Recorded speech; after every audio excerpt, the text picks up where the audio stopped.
moment I'm recording this, I was supposed to be on an Air France flight from Paris to Johannesburg. In fact, I would have been tucking into the in-flight breakfast, or what the French call breakfast. It's not really the same thing.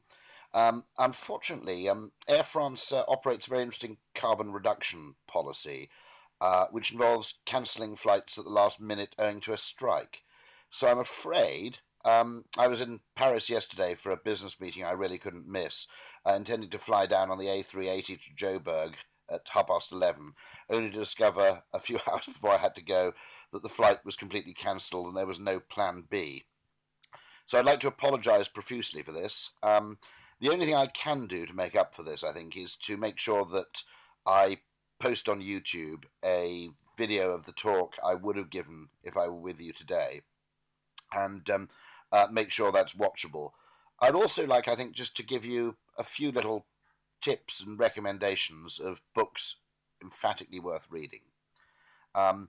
First of all, Gerd Gigerenz's book Risk Savvy, I think, is one of the best business books I've read in the last few years, even though it's not intended as a business book. The second thing I'd recommend to you very strongly is Peter Thiel's new book, From Zero to One.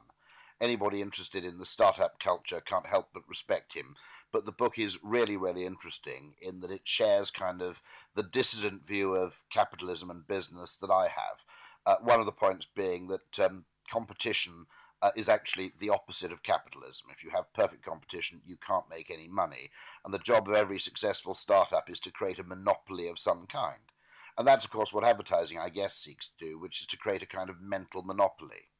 I'd never thought of it quite in those terms before, but the book From Zero to One is really fantastic.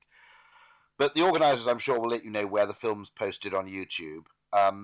Be sure to watch this. I'm really apologetic. The only other thing I can promise to do, apart from not booking on Air France next time I come and visit you, is to be sure I'm back in Joburg within the next 6 months, and I'll publicise some place where I'll give an apologetic talk there instead. But once again, completely nothing I could do about it. There's nothing more I would have liked to have been doing than spending the day with you here today. Unfortunately, circumstances prevented. I'm so sorry.